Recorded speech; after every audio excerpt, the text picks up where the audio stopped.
Book of Esther. The book of Esther is the last of the historical books in the Old Testament. It continues this section that we've been studying. It's another entry into this section that we've been studying with Ezra and Nehemiah. This is the post-exilic Jews that we're talking about here. And as we go into Esther, I want you to be aware of a couple of things about its uniqueness and how interesting that it is. Like the book of Ruth, the book of Esther is one of only two books that is named after a woman. Now, that doesn't, a book being named after a woman wouldn't be surprising to us in our modern day, but for the time, it was just totally outside of the norm. It is not something they would have done in Old Testament times or even in New Testament times. We'll look at that when we get to the Gospels. And like the Song of Solomon, it is the only other book in the Bible that appears to not have any direct references to God within it. And because of this apparent lack of any direct references to God, it almost did not make it into the canon as they were determining that 66-book canon that we have before us today. But while this book does not seem to declare outwardly the presence of God, it does declare the movement of God with every single beat of its heart, because what we see in the book of Esther is very similar to what Jesus will say in John chapter 3, verse 8 to Nicodemus when he says that the Spirit is like the wind. You don't know where it comes from, and you don't know where it goes, but you see the effect of it as it blows through the room. We see the same movement of the Spirit of God within this book of Esther because the book is filled with, it just so happened. And that's what points to the great truth of the book of Esther. And this is the brilliance for why God didn't overtly show his presence throughout it. Because the great lesson of the book of Esther is this: even when you don't see God, God is always on the move. Even when you don't see God, God is always on the move. As we begin this book, remember where we are in the timeline. If you recall, when we were going through Ezra, there was a space between chapter 6 and chapter 7. Right there is some 60-some-odd years. Between those two chapters is the totality of the book of Esther. Everything that we're about to read happens in that gap. Before that, chapter 6 and before, is the first wave of the Jewish exiles coming back to Jerusalem, the building of the temple. Then we have this break in chapter 7 of Ezra. We have Ezra coming with the second wave, coming to bring a revival toward the word. Between those two books comes the book of Esther. For historical context, verses 1 through 4, what we see here is a king named Ahasuerus. Now Ahasuerus. King Ahasuerus is the name that we have in the book of Esther for the historical king Xerxes. The historical king Xerxes. Xerxes is the king of the Persians that comes after Darius the First and before Artaxerxes. He's the one that's associated with the battle of the 300 Spartans and his multiple forays into the Greek Isles. It was his desire to fulfill what his father, Darius the First, wanted to fulfill, and that is the conquering of the Greek islands. We need to understand that by this point, the Persian Empire has spread to 127 provinces, is what it says in the beginning of Esther. They go from the Indian subcontinent all the way down to the continent of Africa with Ethiopia. Because of this, during this time, most of the time, your income was based on who you could conquer and what spoil you could take. But they kind of conquered everybody nearby. So now to have a new area to conquer, they're going to try to make this push into Europe, and the Greek islands were going to be that foothold to go in. Because of this pressure to conquer and their lack of success against the Greeks, an economic tension had built in the land. So in order to get one more push, one more try to go in there, what King Ahasuerus, what Xerxes does, is he brings together all the nobles, and including the army officers. And he brings them in for 180 days. For 6 straight months, he shows off all his wealth.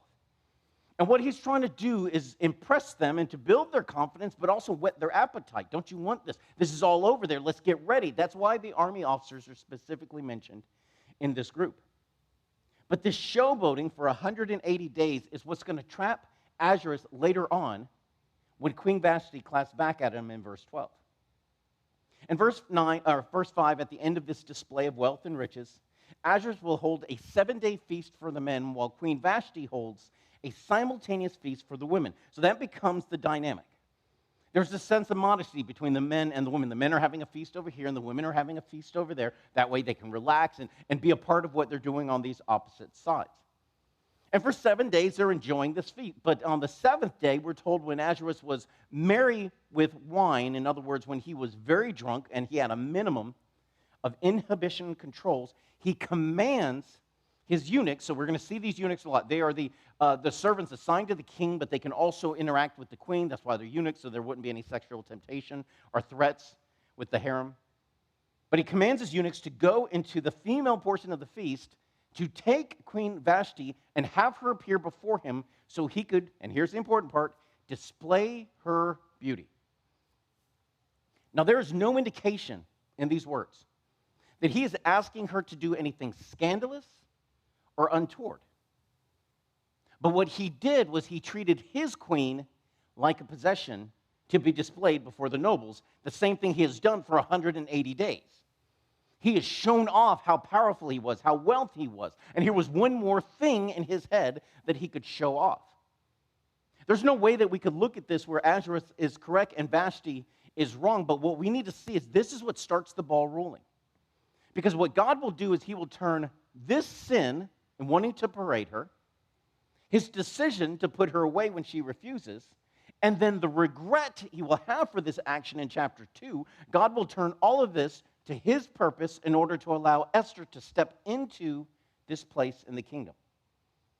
Now, verse 12, she receives the command and she refuses to come, and this sends just shockwaves through the palace in this moment. Remember, what's he been doing for 6 months? Trying to impress everybody so they would follow him into combat one more time. And when they see the queen refuse one of his commands, now they're all starting to talk. But they're not just talking about, look what happened. They're all worried about how things are going to happen when they get back home and everyone's heard what Queen Vashti's done. I mean, if the queen tells the king no, then what is my wife going to tell me when I get home?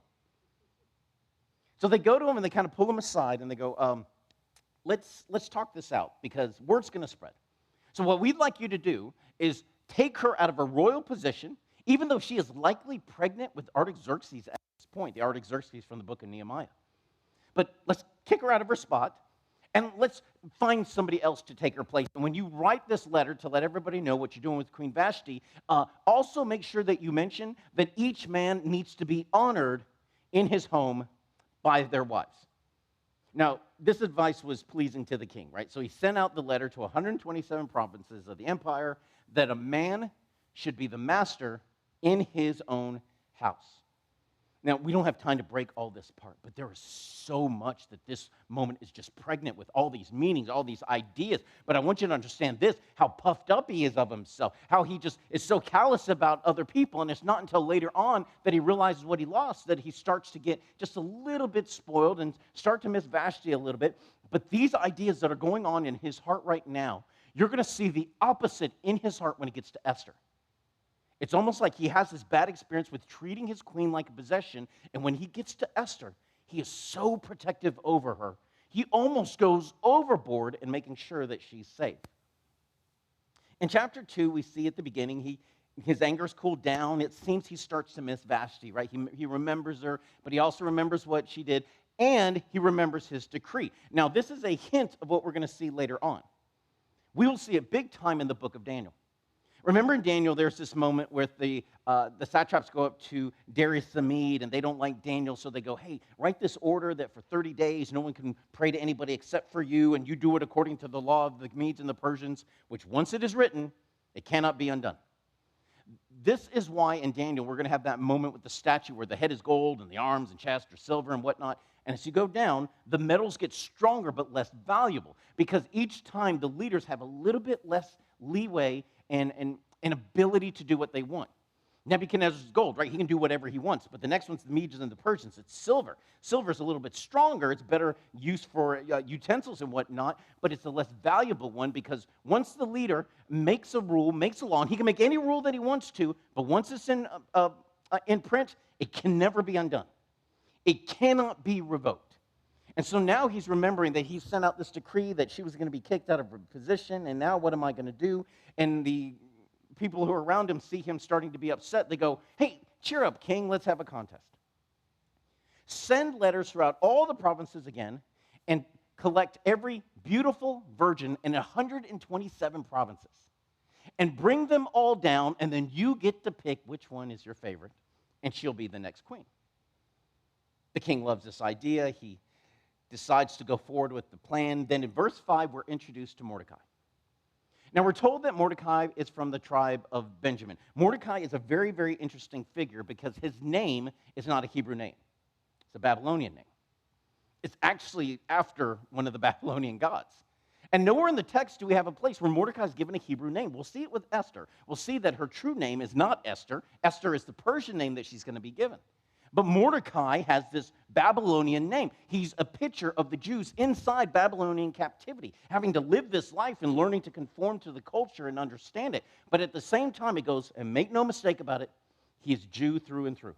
Because they go through his genealogy all the way to the second wave of exiles coming out of Israel that came with Jeconiah, and that's 2 Chronicles chapter 36. 2 Chronicles chapter 36, verse 9, if you want to write it in the margin where it has Jeconiah's name.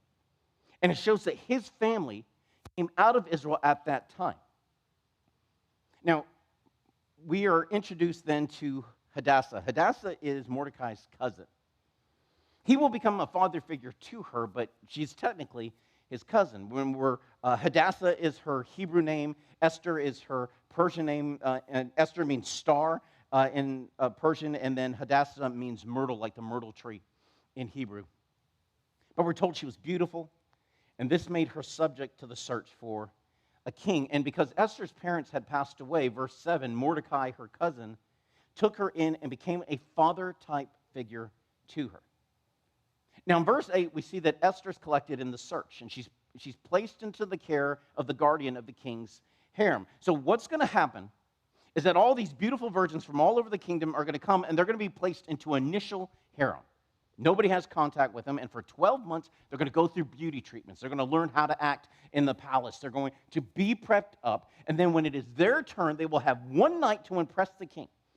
And that night, they'll be able to bring anything that they think might please the king. If certain gifts might please him, or fruits, or whatever it might be. And they have one night to please him, and we're specifically told that because we're going to be told it's like from the evening to the next morning. That's all the time they have. And then, after the king has engaged with them sexually, they will be put into a second harem so that if he wants to see him again, he'll know where to find him. This is their life. They are now obligated to this. This is what Esther is brought into, and we learn in verse 8 that Haggai, the guardian of the harem, became fond of Esther and gave her extra beauty treatments. And in the midst of this, verse 10, Esther did not make known that she was Jewish, for Mordecai told her not to. She should not make this known. Now, Mordecai is not ashamed of the fact that they were Jewish. But Mordecai is being very cautious, and he understands the low view the Persians had of the Jews within the kingdom. For them, they were just another people group, just more slaves that they had out there. And they wouldn't look upon her favorably if they knew she was Jewish as part of this contest, and he's wanting the best for her. We see this care in his heart for her in verse 11, as Mordecai is pacing in front of the court of the harem, just like a worried dad would, hoping for any kind of news, anything that might be going on, even the slightest glimpse of Esther. Verse 12 through 17, at the end of 12 months, it's her turn to go in. Verse 13, again, we're told the young woman could bring in anything she wanted. But when it came to Esther, she is not only beautiful, but we need to see this because we'll see this later on. She is beautiful and she is wise because she can bring in anything she wants. But because Haggai has a heart for her, she's found favor in his eyes. She goes to him and what is the king like? Because he would know. He sees all the requests for people in the harem go through Haggai, so he would understand what it is that the king liked and what the king would want. And she could do this because, verse 15, Esther found favor in the eyes of all who saw her. Now, this is one of those areas in the book of Esther that we see God clearly on the move. This is something only God can do. Only God can give you favor in someone else's eyes. We see it in the life of Joseph in Genesis chapter 39. We see it in the life of Ezra in Ezra chapter 7, chapter 8. We see it in the life of Nehemiah in chapter 2 when he is explaining his plan to the Jewish people that are there. And then he goes, this is how the hand of God was favorable upon me. Because of this constant favor that will be upon Esther, we see God opening all these doors for her. Verse 17, and Ahasuerus loved Esther more than any of the other women in the contest, and he set the crown upon her and made her queen. Once again, God opening doors, giving her favor. Everyone who sees Esther just seems to fall in love with her. Verse 18, he gives a great banquet in Esther's honor. Such a sharp contrast to how Ahasuerus treated Vashti in chapter 1. Remember, they had separate feasts then, and you come and appear in front of all my guests so they can see how beautiful they are. Now, the king is giving a banquet in honor of her. But again, I told you, she's wise. So she's taking note of all of this. And when she wants to give a petition to the king later on, she doesn't burst into the throne room and go, here's my petition. What does she do? She goes, come to a banquet. Come to a feast, a time for us to be together. Because she understands this is how the king says, I have favor upon you. At the end of chapter 2, we see Mordecai is now sitting in the king's gate. This is some type of government position. He is either a court official or he's part of the judicial system. We can only guess as to whether Esther got her cousin this job, but regardless, while he's serving, he learns of an assassination plot by two of the king's officials. Now, this isn't a small thing. Ahasuerus, King Xerxes, will eventually be killed by one of his own officials. So this threat from the inside is the biggest threat to the king. Remember, he's the Persian king, 127 provinces. No one's just going to invade all the way into the capital. So all of his threats come from the inside, from the palace intrigue, for an assassination plot from the inside. Mordecai learns of this. He warns Esther. Esther warns King Ahasuerus, and make sure you understand verse 20. What Mordecai told her, she warns him in Mordecai's name. Now, this is super, super important, because when it's investigated and found to be true and the conspirators are executed, we're told that the record of Mordecai's deeds was recorded in the book of the Chronicles of the Kings of the Medes and Persians.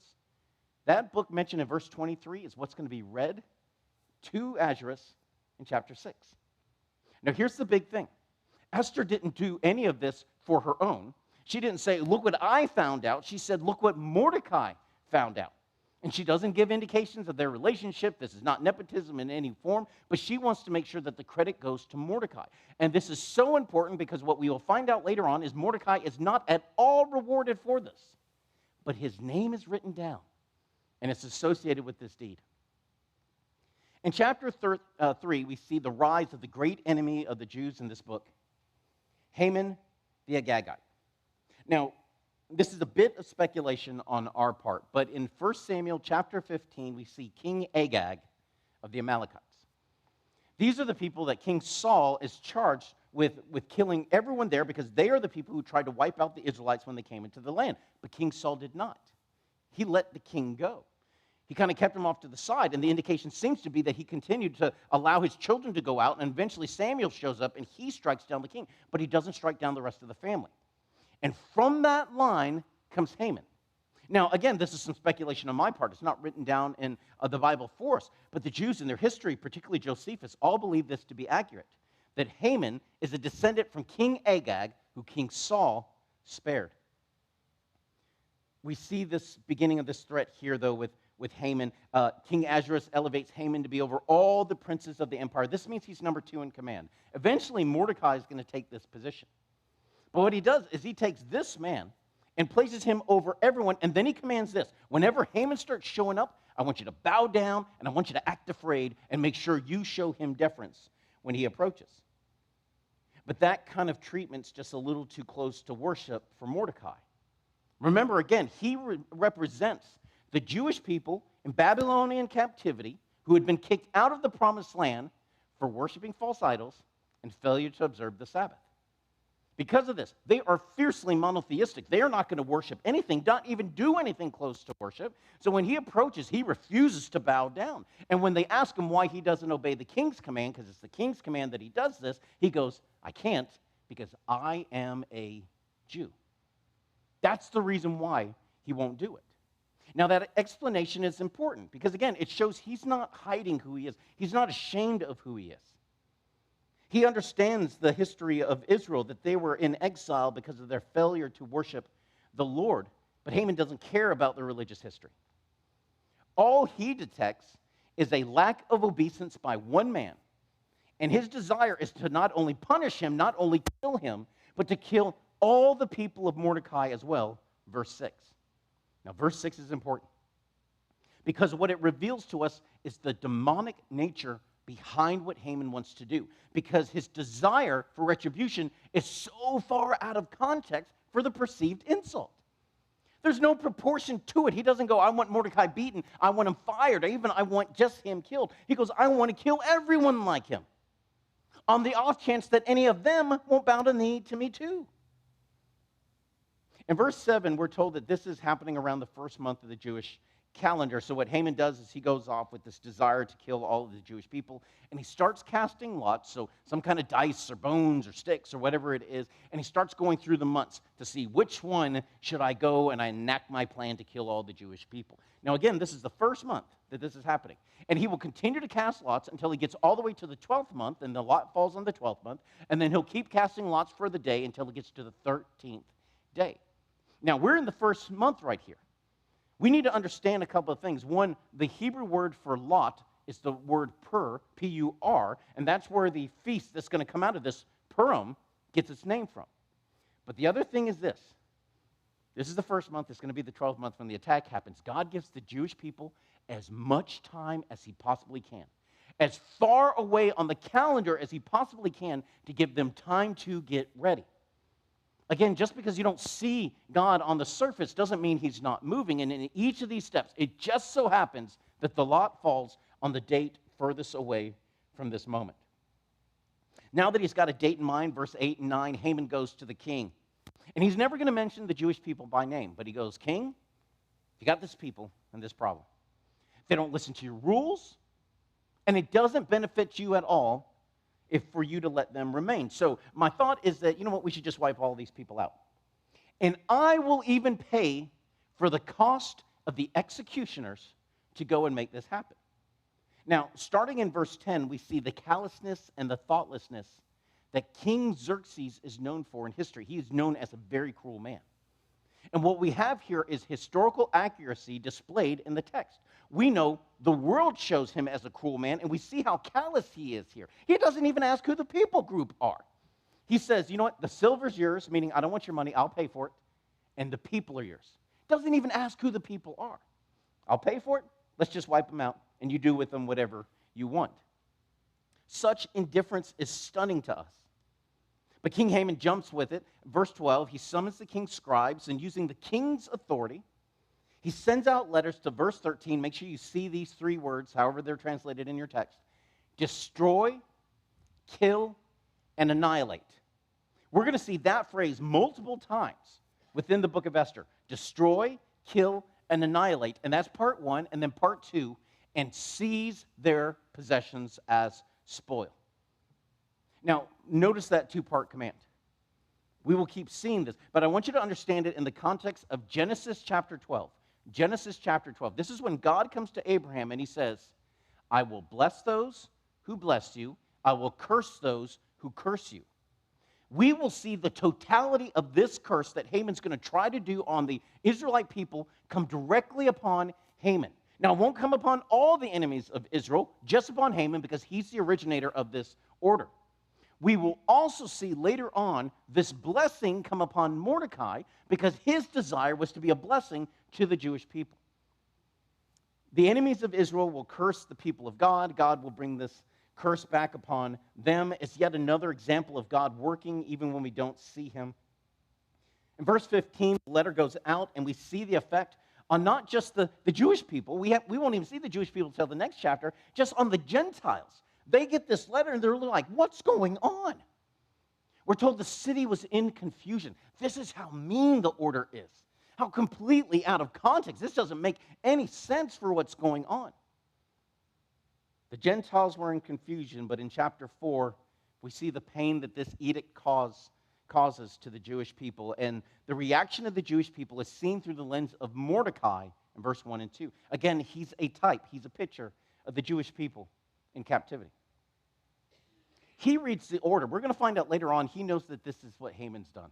Haman is the one behind this order. Haman even offered to pay for it out of his own pocket. He seems to know all these things. He's so close to the palace.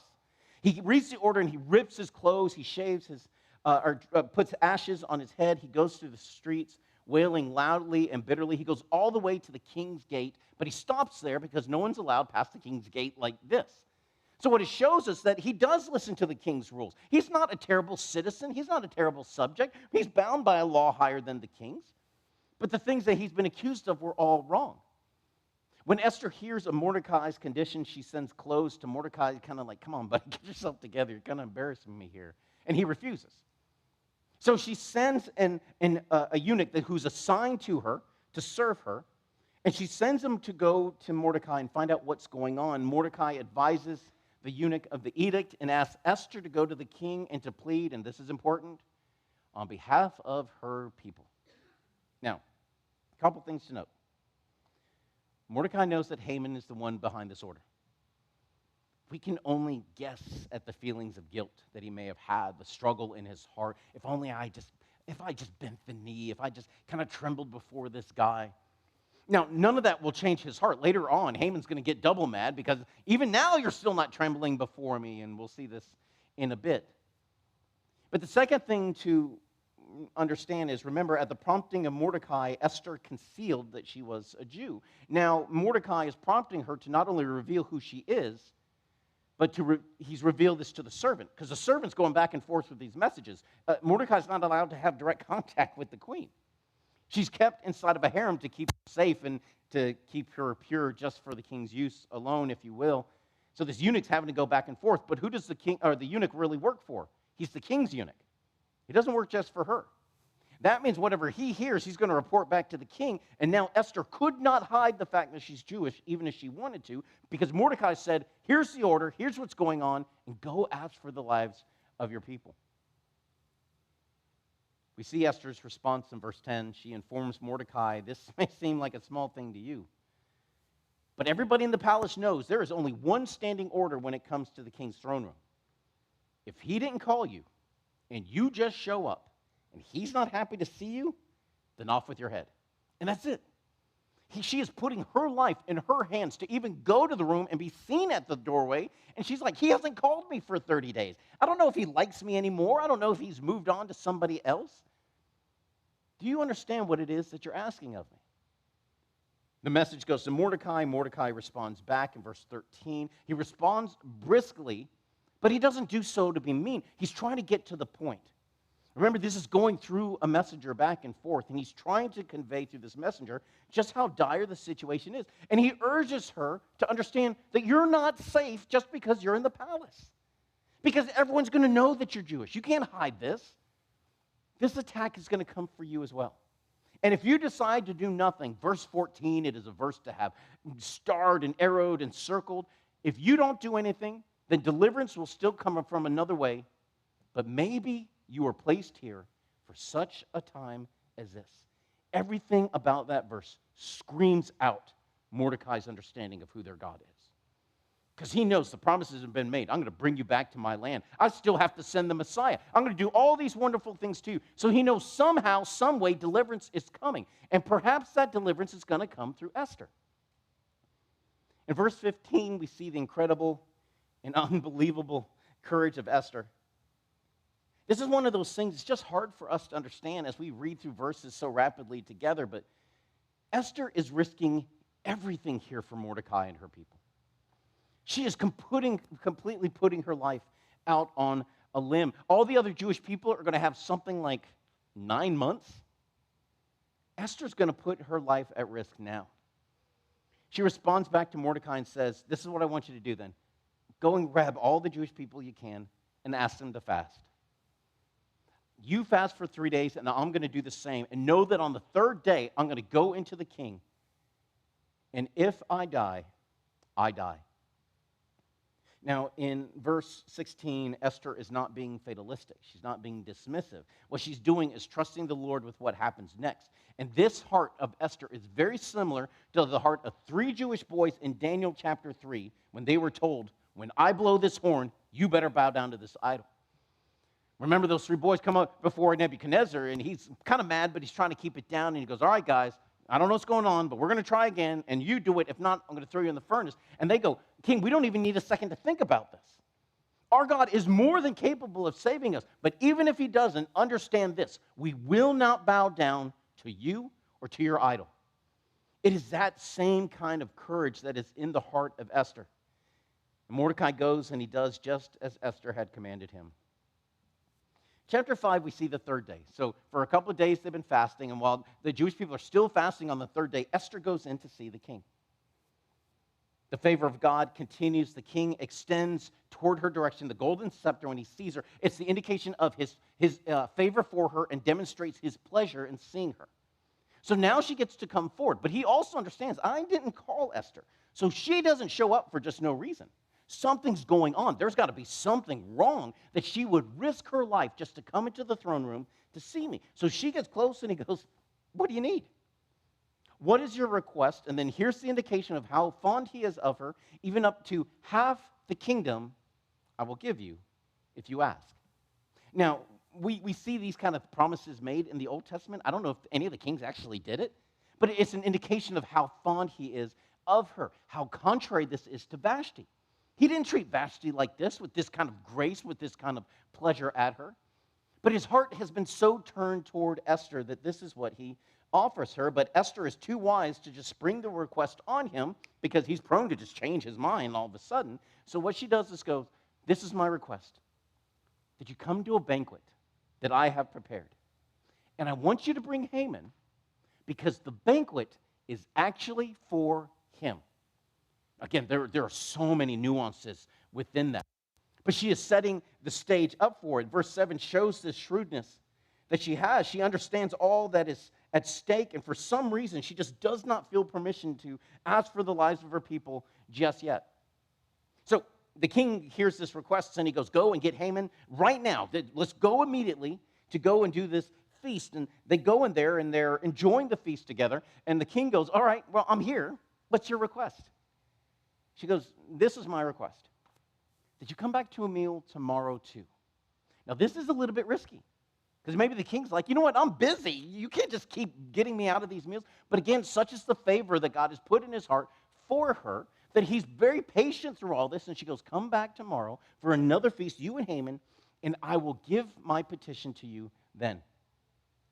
Coming out of this feast, Haman is just puffed up like a peacock. So sure of himself, I'm the only one who gets to go to this feast with the queen.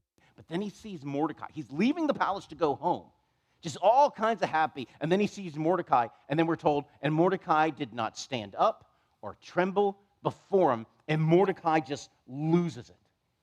Remember, Mordecai understands Haman is the one behind the order. He knows exactly what happened. And there's not even a portion of Mordecai that goes, maybe I can go and save my life. Maybe I can beg him to, okay, please don't, I was wrong. I'll be better in the future. Nothing. He just completely stays with his conviction. He is not going to worship this man who is an enemy of the Jewish people. And Mordecai can't stand it. So he goes home, just like King Ahab in 1 Kings chapter 21, when he tried to buy the vineyard and the guy wouldn't sell it to him. And he went home, and we're told he was all sullen and vexed, and he wouldn't eat his food because he was so upset. And what happened then? A wicked woman came to him and said, I'll handle it. I'll get him killed. We see a dynamic like that here, right? In verse 11 and 12, it records his complaint. I'm so rich. I have both money and children. The king has elevated me higher than anyone. And just today I went and dined with Queen Esther, and the only guests were me and the king, but I hate Mordecai so much that I cannot enjoy the good stuff in my life. Verse 14, we see the wickedness that has filled the house of Haman and all his friends. His wife and his advisors come to him and totally callous to the life of another human being. They suggest Haman build a gallows. Now, where it says gallows, it doesn't mean gallows like a Wild West gallows like we think about. The word in Hebrew refers to the strength of a tree. So the idea is of a tree standing really, really tall. The idea that we believe is going on is a reference to a practice that actually started back with the Assyrians, but they would take a long stake, and after they executed somebody, they would go to the top of the stake, and they would impale that person and pull their body down the wood, and then they would be displayed way up high so that everybody would see what would happen. Now, look what they decide to do. They go and build one that's 50 cubits tall. That's 75 feet. That's a 7-story building tall stake. It's so tall, you almost can't make out from the bottom what's at the top. But this is how big they want to make it. And the other thing that's just caught in my head, I'm like, they just had 75-foot long stakes lying around because he gets it done that day. They don't even have to go cut down a tree. They could do it that day and install this. But this is the evil and the wickedness and the callousness in their heart. Haman is excited to do this. He goes and he makes sure that the gallows are made that exact day. I want you to understand what verse 14 represents, though. Verse 14 represents for Haman the point of no return. At this point, Haman is fully into the evil and the wickedness in his heart. And after this, there is no turning back. And we will get this feeling of the inevitability of a river taking you downstream for Haman from here on out. In chapter 6, it just so happens that night, that very night, King Ahasuerus couldn't sleep. And the way the text goes, it appears he can't sleep all night long. So you know that feeling when you're trying to get to sleep and you keep looking at the clock and the time keeps going and you're like, I have so much to do tomorrow. And if I fall asleep right now, I'll get 4 hours of sleep. And you're doing that and you're just like desperate to fall asleep. That's what he's going through. So it appears to be that they go, you know what? What's the most boring book we have? Oh, the Chronicles of the Kings of the Persians and the Medes. Go get that. Let's read that to the king and see if it'll knock him out. But then it gets interesting. And he's listening to this, and they're like, and on this date, Mordecai the Jew, and he knows he's a Jew, he's going to even mention it in a little bit, discovered an assassination plot to kill the king. And then they just keep reading, and he's like, whoa, what was his reward? And they're like, oh, no reward, king. Now, that's not something you did not reward. It's not something you said, good job, guy, and you moved on to it. You want to reward this. You want to encourage this kind of behavior that discovers assassination plots to the king. So this is really unsettling to him. Now, here's one of those things, the big lessons that come flying at us as we look at this shocking development. This event happened who knows how many months prior, at least 3 months, because what's going to happen here with everything with Haman is right about the third month when Mordecai takes over.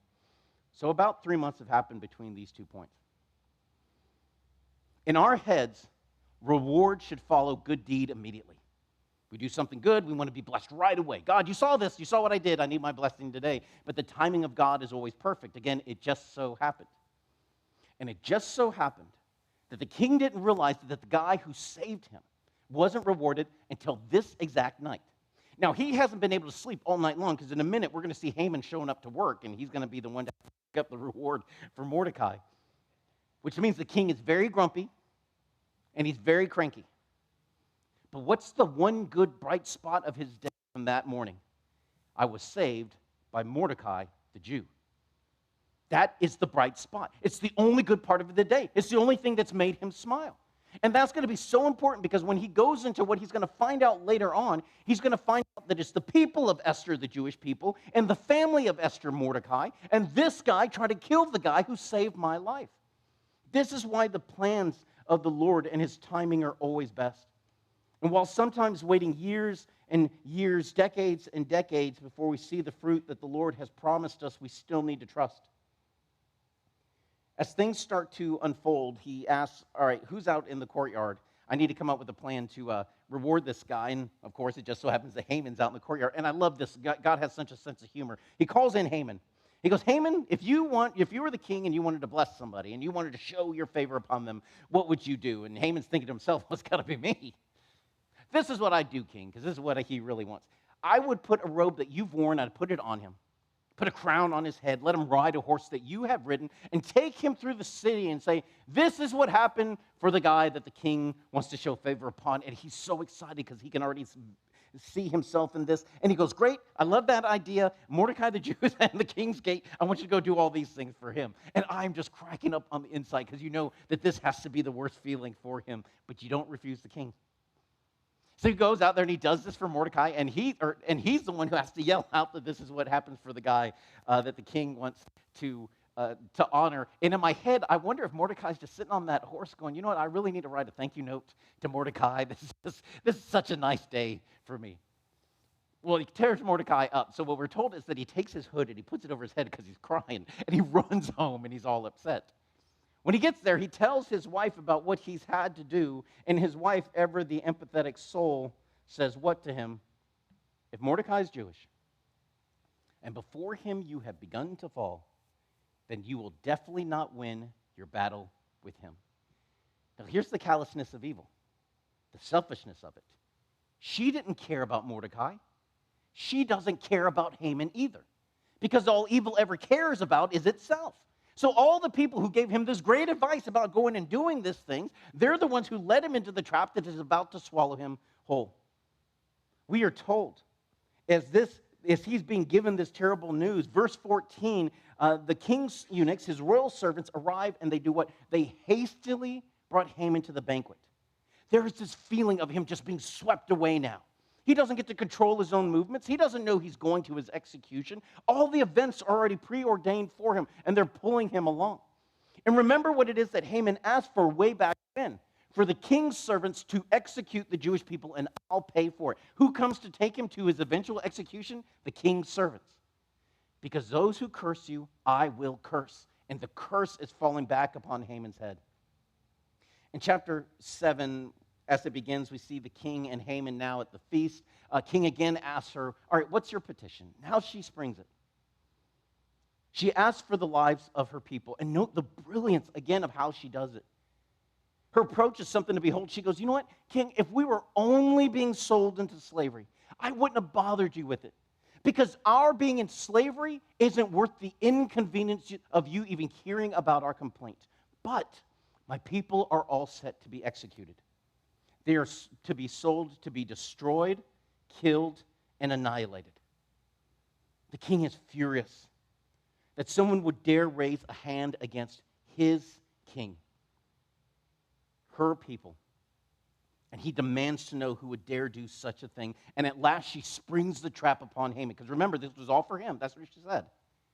She goes, a foe and an enemy is this wicked Haman. And now it is Haman's turn to tremble before the Jews.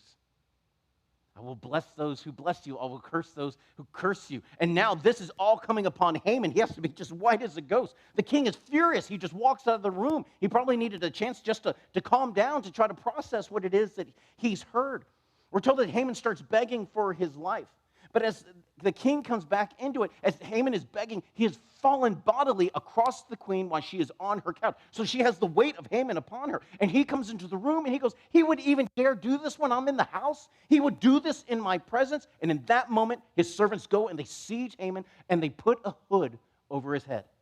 Now again, it's the brilliance. It's not exactly perfect translation, but when they put gallows and they put hood, we understand exactly what's going on. We understand the idea that they're about to do to this man. And then one of the king's servants points out that Haman had built a set of gallows in front of his house with the intention of displaying Mordecai's body. And the king gives this extremely blunt but very heavy command: hang him on it. It shows us that even among the common people, they had this feeling about Haman. They didn't like him. He was wicked. He was cruel. He was going to do this to Mordecai, who was a good man who had done good service to the king. And go, oh, by the way, king, we might as well tell you now, this is what he had planned for the man who saved your life. At the beginning of chapter 8, we see the Lord continuing to unravel all the plans that were against his people. We already saw the first part. It's the Lord returned destruction upon the head of Haman. In verse 1, the Lord takes the desire of Haman to plunder the Jews in Esther 3:13. Remember, seize their spoil. He brings it back upon the house of Haman as the king gives Esther the entire estate of Haman. And then in verse 2, she gives that to Mordecai. So he wanted to take their stuff, and instead God took his stuff and gave it over to his enemy. Remember that Haman was not just rich. Esther 5:11, he was super rich. And now all of that gets taken away from him, from his house, from his wife, from his kids, and given to his Jewish enemy. Esther then comes before the king. They seem to be back in the throne room now, begs him to revoke the previous letters. But he can't. Such a reasonable request to us. But as we mentioned, we'll see in the book of Daniel, part of the legal system among the Medes and the Persians, that the kings were under the law. Once they passed a law, and they could pass any law they wanted to, but not even the king could undo it then. Because the king cannot simply void his previous order, what he does is he gives Mordecai his signet ring. It's a representation of his power and his authority. And he tells Mordecai, do whatever you think you need to save your people. Now, Mordecai then calls the scribes together. He says, we're going to write another letter now. This is the third letter we've seen, fourth letter we've seen in the book. It's going to go through all the provinces, and this is what it's going to say, that the king gives the Jewish people permission to defend themselves, to kill their enemies, and also to plunder their enemies, very similar to the edict we saw in chapter 3. And what is interesting is that the Jews will do fully the first part of that. They will defend themselves and kill their enemies. But they will not seize the plunder of their enemies. Now again, remember who we're talking about. We're talking about a post-exilic Jewish people. And one of the things that they're doing is they're trying to keep the law to the best of their ability. And in Deuteronomy 13, God said, nothing that is under the ban that's set aside for destruction are you to take into your hand. We saw the deviation of this with Jericho when they went to go take it. They were supposed to burn everything down, not take anything from it except for Rahab and the people in her house. But what did Achan do? He took his hand and he grabbed some of the silver in a garment and he hid it away, and because of that, the people were treated as unclean before the Lord. Here, it seems like they understand all of this is devoted to the Lord. We're not going to take any of this in the hand. Our hand's not going to cling to it. We don't even want their money. We just want to defend ourselves and protect our lives. Now, in verse 9, we see the brilliance of the grace of God. This order is given out at the end of the 3rd month. When is the attack coming? In about 8 months, the 12th month, the 13th day of the 12th month. It means even at the most conservative estimate, they will have 7.5 to 8 months to prepare for the coming attack. That is so much time. And when we get to the next chapter, we'll see how effective they are with this much time. But verse 10 and 14 gives us an indication of maybe the guilt that the king was battling with. We're told that the couriers will go, in verse 14, as fast as they possibly could, right? They are impelled by the king's command. But verse 10 tells us that the horses that they ride are ones from the king's royal stable, his personal horses. The best horses in the land, the fastest, strongest horses in the land. I don't want you to put it on just any horse, some tired old mare. No. The fastest ones we have. Ride as fast as you can and get this word out. In verse 15, we see Mordecai's elevated among all the people. He's placed here as second in command. It's confirmed in the last verse of this book. All the people rejoice when the order gets there, Jew and Gentile alike. There's a celebration everywhere where it was read because it was a declaration of hope. But verse 17 shows us that the Lord was working in this as well, because many of the people, when they see this order and they understand what this means, they convert to Judaism. Because the Lord has put the dread of the Jews upon them. Now, this is the same thing we see with Israel when they go into the promised land. Remember when they send the spies in there, the 12 spies? 10 of them go, oh, no, we're like grasshoppers in their eyes. We're scared of them. They're not scared of us. But when the 2 spies go in sent by Joshua and they get to Rahab, what does she say? The dread of you have fallen upon us because we know what your God has done. This is the dread of the Jewish people upon the land. They're fearful now of what it is that the Lord might do. So they are firmly committed to being on the Jewish side, but sadly not everyone will feel this way. And we see the enemies of the Jewish people attack in chapter 9. After 8 months, on the 13th day, the attack finally comes. The enemies of the Jews attack, hoping to gain mastery over the Jewish people, but the Lord turned it so that the Jewish people are the ones to gain mastery over their enemies. Verse 2 tells us that no one was able to stand before the Jewish warriors. And beyond even that, all the officials of the empire helped the Jewish people because they were scared of Mordecai. Mordecai is the second in command now. And even if this attack is successful everywhere else, it is not going to get that guy, and he's still in charge. Verses 5 through 6 tells us that just in the capital alone, 500 men will die attacking the Jews. Verses 7 through 9, the names of the 10 sons of Haman who are part of this attack. And notice the end of verse 10, but the Jewish people did not lay their hands upon the plunder of their enemies. We see the same idea in verse 10, 15, and 16. Again, showing that they didn't want to sully their hands with the plunder of their enemies. These items were under the ban. They were not for them. All right, the battle happens on the 13th, right? Ahasuerus turns to Esther with the news of the reports of the victory that day. He goes, 500 people are killed in the city. What else do you want me to do? She goes, there's 10 sons of Haman that were killed in the attack. You know how he wanted to put Mordecai on a stake? I want you to put his kids on stakes. Now, we look at that and go, whoa, that's raw. She's wise. Because what she understands is that not all of the enemies are done for. And this is confirmed because what we find out next is that in all the outlying areas, everyone except for the capital, they had an attack on one day, the 13th. But in the capital, where Esther is located, they are attacked on the next day as well. This is why now the Feast of Purim is celebrated over multiple days, the 13th and the 14th. In some places, like in Jerusalem, they may add a third day onto it as well. So she's trying to send out this warning to the enemies. Don't try it. Don't do it. Don't throw away your lives. But they don't listen. They attack on the 14th day as well. And finally, after being attacked on the 13th and the 14th of the 12th month, they're able to rest and celebrate on the 15th day in the capital. Verse 20, coming out of this incredible victory, Mordecai sends out letters to all the Jewish people. You are to celebrate this feast. That's verse 26.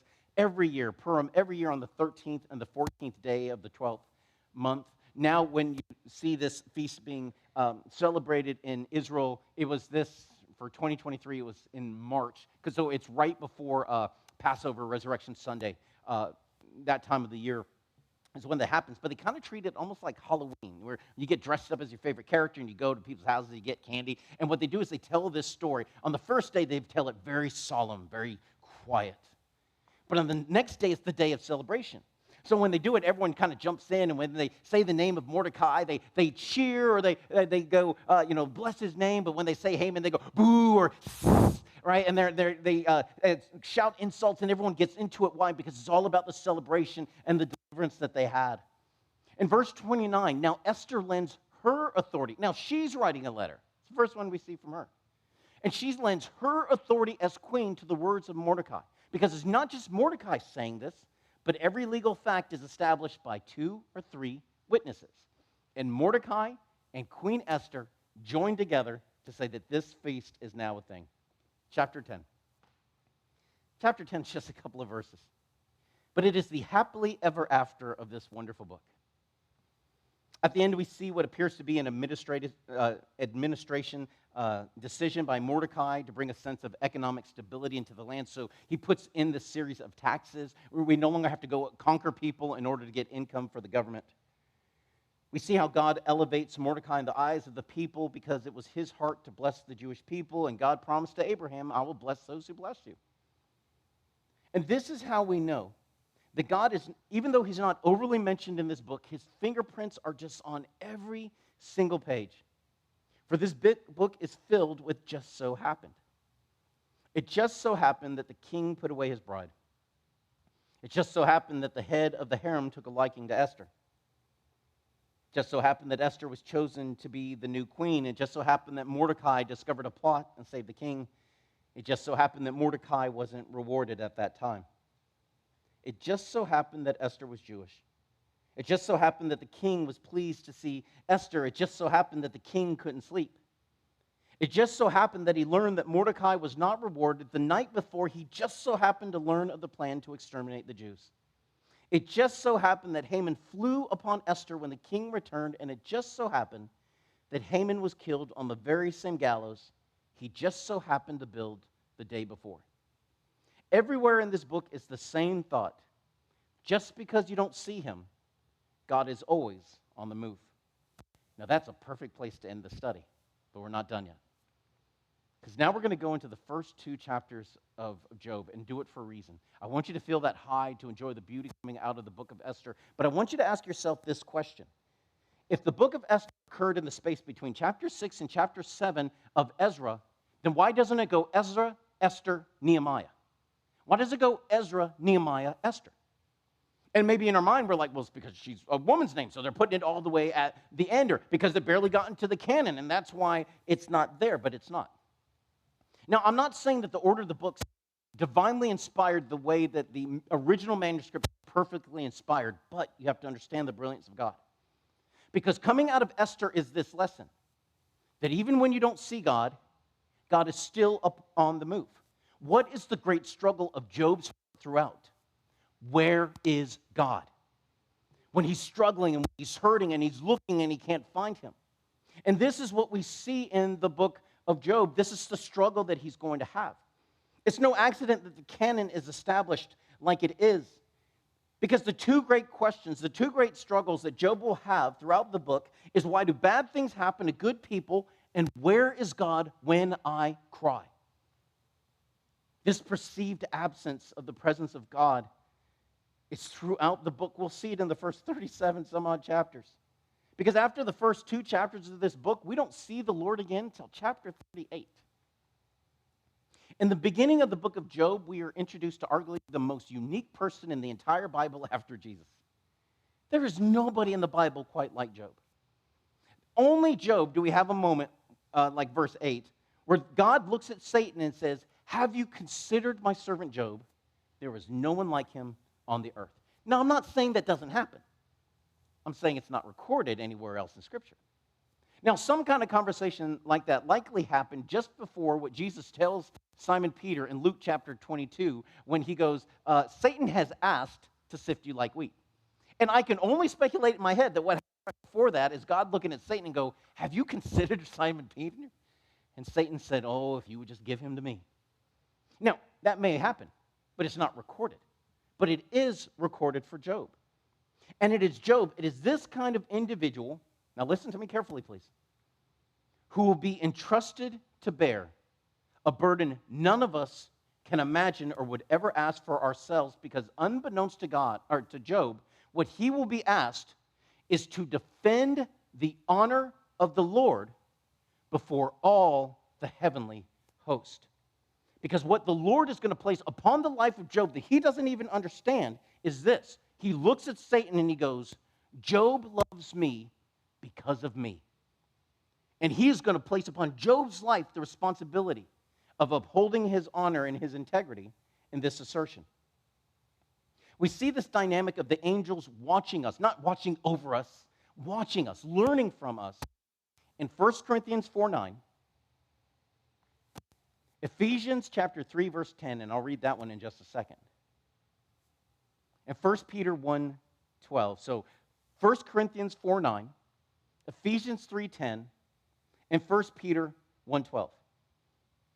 Ephesians 3:10 says this, Paul writing, of course, says, "So that the manifold wisdom of God might now be made known through the church," and this is to the rulers and authorities in heavenly places.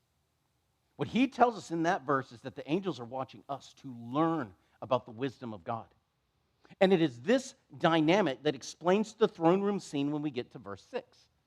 But before we get to verse 6, we see verses 1 through 5, we're introduced to Job. Now, for all of our love for Job, we actually know very little about him.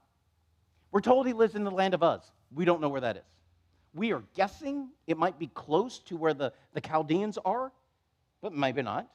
His property is going to be attacked from people from the Chaldees and from people from Saudi Arabia in just a bit. So maybe somewhere between there, but again, we don't know. We don't even know if Job is really his name. Because the word Job means hated or persecuted. And it may be a characterization that is placed upon this man's life when this was all written down. Scholars tend to agree, based on his life and some other details that we have here, that Job likely lived sometime just before, during, or just after Abraham, the father of Israel. And that's important for us to consider for a couple of reasons. If Job lived around the time of Abraham, then it means that Job was not a Jew. We just assume everybody in the Old Testament, everybody who's good has to be Jewish. He's not. It also means that if he lived around the time of Abraham, then that means that he lived before the law of Moses was even a thing. And then suddenly, the last few chapters, when God comes and talks to Job, suddenly makes sense. Because what does he not do with Job that God does with almost everybody else? With everybody else in the Old Testament, he goes, "Remember how I saved you from Egypt. Remember how I came for you and I pulled you out of bondage. Remember the laws that you agreed to in the covenant that we made." He doesn't do any of that with Job. All of the explanation that he has with Job are all based on natural phenomena and the natural law that he places within our hearts. This is the brilliance of the book of Job. Because if Job is not Jewish, and he is not under the law of Moses, it means that everyone who ever feels pain can learn from the book of Job. It is not bound to a people group. It's not bound to those who are under the covenant. It applies to everybody. It applies to those, whether they're Christians or not, Jewish or not, even for those who are not saved. And that's one of the beautiful things about this book, because notice where it's placed. It's not placed within the historical timeline. Esther is the end of the histories. Job is the beginning of the poetic section of the Bible. You have Job and Psalm and the Proverbs, Song of Solomon, Ecclesiastes, things like that. where Job fits, if he's alive during the time of Abraham, he fits in the space between chapter 11 and 12 of Genesis, after the Tower of Babel, before Abraham is called. Somewhere right around there is when all of Job happens. And yet he is completely outside of it, all the way at the very end of all of that historical timeline. But what this does is allows us to study it as it is. And part of the way that it's placed here, the reason it's placed with the poetic books, is because the book of Job is broken down into the perfect three-part play, which is why even in secular universities, in literature departments, study the book of Job, because it is a magnificent example of ancient literature in the perfect three-part play, which means even unsaved eyes will read these verses, and they'll be able to learn from Job's life too.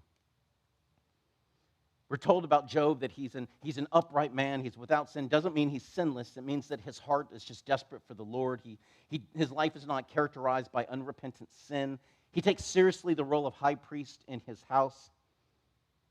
And remember this idea of studying, of looking at Job. Even the world looks at Job, because in verse 6, the Lord says to Satan, on a day when all the sons of God, so these are all the angels, all the created host, appear before the Lord looks at Satan and goes, tell me where you've been. And he goes, well, I've been here and there. And then he goes, have you seen, have you considered, have you studied my servant Job? Now, a lot of things going on in this throne room. One thing we need to understand is that Satan is not the opposite of God. He is antagonist, he is enemy of God, but he is not the opposite. We tend to view it as good and evil in this eternal struggle. No. Satan has to appear before the Lord when the Lord calls. You appear before me and you give an accounting. He is not all-powerful, he is not all-knowing, and he can't be everywhere all at once. This is why he goes here and there, and he can only do what the Lord allows him to do. So when God says, have you considered my servant Job? He goes, that's because you won't let me do what I want. You have built a wall, a hedge around him. Does Job serve you for nothing? I can't afflict him the way that I wish. Now, we need to understand, start reading this. Verse 8 right here in chapter 1 may be the most important verse in the first 37 chapters of this book. Because what it is the first appearance of an essential understanding that will turn all the allegations against Job later on upside down. It's because they will all say that what Job is enduring is because of sin, and he's not enduring what he is enduring because of sin. He's enduring what he's enduring because he does not have sin in his life. He's not characterized by sin. God never says that Job is sinless. But it is this heart for the Lord that actually causes him to be this target here. With great shock, we see God turn over the life of Job, except for Job himself, over to Satan. We start to lean back in our chair. This shock that the Lord allows Satan to do whatever he wants to do in Job's life, except for the actual life of Job, starts to take our breath away, but we don't have much time, because in 13 through 19, we have the things just one after another hit him. We have this image of Job sitting here, and all of a sudden messengers start dropping out of the sky from him. Verse 15, the Sabians have come, and they have taken away the most expensive of your animals. Now, the Sabians are somewhere in Saudi Arabia, down there where the tribes of Dedan were. Then the next one comes up, and he goes, fire from God. So some kind of divine manifestation comes down, burns up all the sheep. Then another messenger comes up, and he goes, hey, people from the Chaldees, so again, this is over by Iraq, have come, they've taken away all your camels.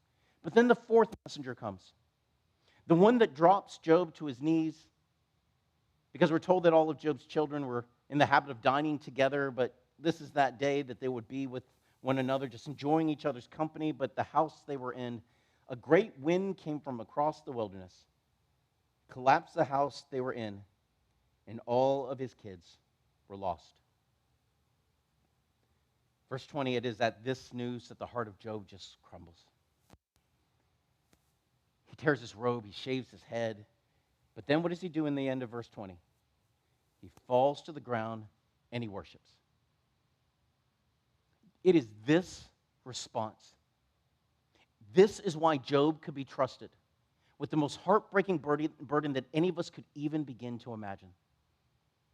Not the loss of your stuff, the loss of all your kids, the loss of your present joy and your future security besides, Yet as Job was knocked down by the pain and the understandable feeling of just the unfairness of it all, he still worships the Lord, and he declares the powerful testimony of verse 21, naked I came from my mother's womb, naked I shall return. The Lord gave, and the Lord has taken away. Blessed be the name of the Lord. I can't even begin to understand the faith and character it would take to react like this. Job not only understands it, he does it. And this is why God could say to Satan, have you considered my servant Job? There is no one like him in the whole world. For verse 22, through all this, Job did not sin. Chapter 2. In chapter 2, we see the second throne room scene. I don't know how much time has passed between the two events, but sometime after chapter 1, again, the angels have to appear before the throne of God and give an accounting of their. Verse 3, the Lord says the same thing. Now, he's kind of rubbing Satan's face in it just a little bit, right? You know, spiking the ball, if you will. He says, have you considered my servant Job, how he didn't curse me, even though you prodded me, you incited me to give you permission to afflict his life, even though he didn't deserve it. Now, the idea in that verse is not that the Lord was goaded or tricked into giving Satan permission to torment the life of Job. Rather, this verse is as important as verse 8 in the previous one. It is the confirmation that Job did not do anything to deserve the ruin that he deserved. Therefore, what this verse in chapter 2 and verse 8 in the previous chapter, what they do in a throne room scene, and what we'll see later is a courtroom scene, is they will triple confirm that what Job has received is not because of any sin in his life. And this is important. God himself triple confirms that Job did not get this because of sin in his life, which will make the next 30-some-odd chapters completely moot, as he is accused again and again of sin in his life. Here Satan pushes back and says, skin for skin. Yes, a man will give up everything just to save his own life. In verse 6, we see the Lord who loves us, who has a future and a hope for us, who has prepared things for us that the eye has not seen, the ear has not heard, our heart can't even begin to imagine.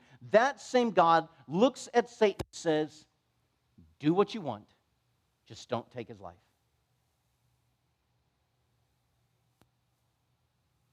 And we just sit down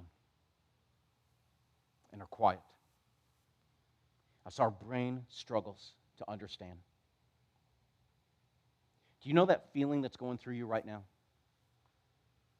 Trying to marry this verse with the concept of a loving God. The feeling of silence. The feeling of gloom. That is what Job is going to live through the next 30 chapters. He doesn't have the last chapters to know what's going to come. He doesn't know how God is going to bring him up from it. He's going to live in this place of despair and gloom. No answers, no understanding. How can a God who says that he loves me allow something like this to happen?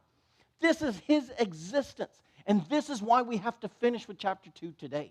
For the next week, as we continue into this, live in this space. Because this is how Job lives.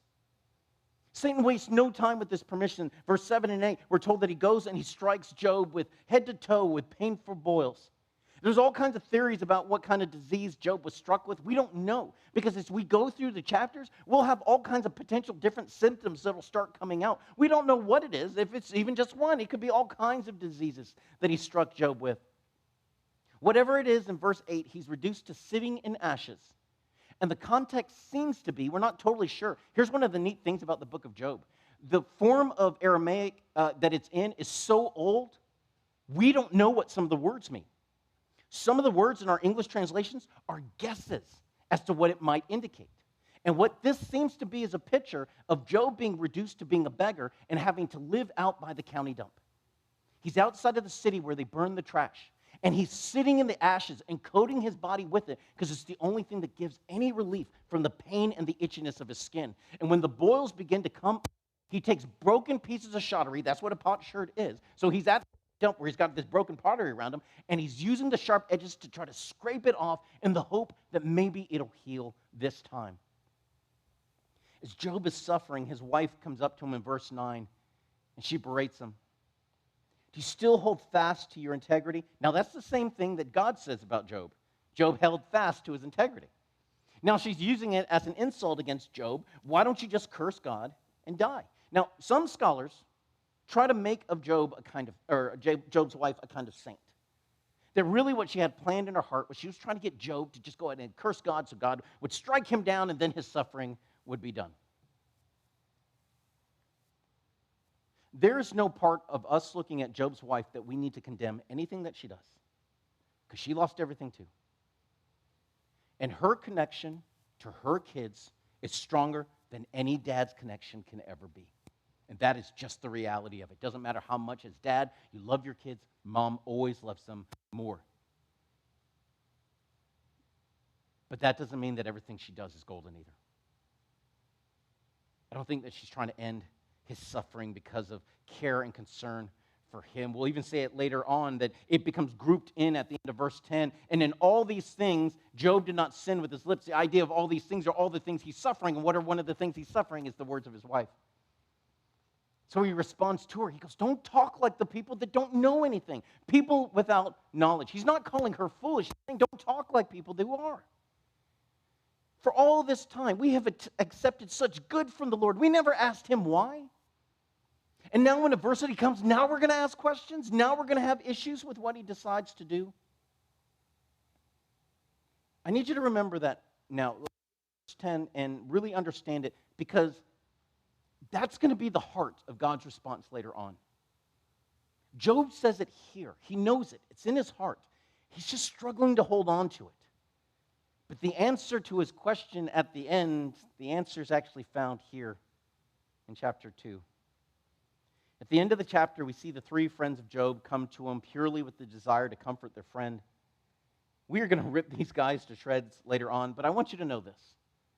The three friends start well, and they will end well too. And they will start well and they will end well because of the influence of Job in their lives.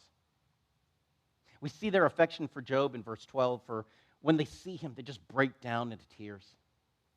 They don't try to cheer him up. Instead, they just sit there, and for 7 days and 7 nights, they just weep as he weeps. This is the wisdom of Romans 12:15. Romans 12:15, where Paul tells us to weep with those who weep. But it is also the wisdom of Proverbs 25:20. Proverbs 25:20. Where we're told that somebody who sings to a troubled heart is like someone who rips off your garment on a cold day. That when someone is just suffering and in pain, the last thing they need is some kind of cheerful song as you tell them, well, chin up, buddy. Come on, just be strong. Get over your pain. Get over your stuff. It's time to go on with life. No, sometimes there's a place just to sit and to mourn and to cry. And make no mistake, these three friends will do many things wrong. But what these guys do here, they do well. Father, I love you. Father, I thank you for the brilliance of your timing and what it is that you have placed upon my heart for this study. Father, to end here in a place of just hurt and hopelessness and despair. Father, we don't know Job, but we love him so much. And what he is enduring, this idea of being tormented inside and out, Father, our hearts just break for him so much. And as he struggles to understand, Lord, let us be honest, we struggle to understand too. Because we may know the academic answers when the pain is not here, but when the pain hits, all of a sudden we ask the same question as Job. Why do bad things happen to good people? And where are you, O Lord, when I cry? Father, help us to learn those lessons in this book. All the lessons that you have. But may the last thing that we learn in Esther be what takes us all the way through the next couple of studies in this book. That even when we don't see you, you are always on the move. So, Father, we trust you. Mighty God, help us to trust you. For you alone are good. We trust our lives with you. Father, I love you so much. Thank you, mighty God. In Jesus' name we pray. Amen. We're going to have one last song.